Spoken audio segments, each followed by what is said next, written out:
naam is Serklaas de Wet, ek is van Rosley Boerdery. Ons is in 1995 het ons amptelik die boerdery begin in die Loskopvallei.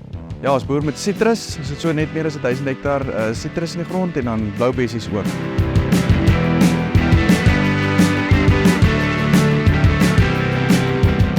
Die 5080 wat ons gedemo het, is 'n 3-silinder trekkertjie. En die feit dat hy bietjie smaller is vir ons goed vir ons sitrusboorde op, minder skade in die vrugte. Okay, ons het so net oor die 100 John Deere trekkers in ons vloot, waarvan 'n kwart omtrent die 5082 cab trekkers is wat ons gebruik om vir ons spuite veral by die sitrus. Die res is die 5055 en die 5075 reeks. 5080 gebruik om meestal om spuite te trek. Dit is vir ons belangrik dat hy 'n 3 ton spuit kan trek en dit het hy goed gedoen.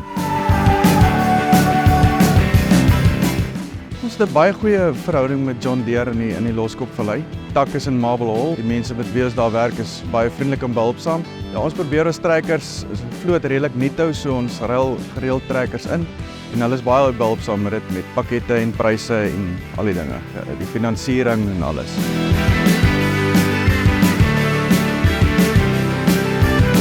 Ons gebruik John Deere, maar dit gaan vir ons oor betroubaarheid en kwaliteit. Prys ook, maar dit gaan vir ons meer oor dat ons kan staat maak op die trekker om elke dag in die werk te wees. Die trekker in die werkswinkel beteken vir ons niksie.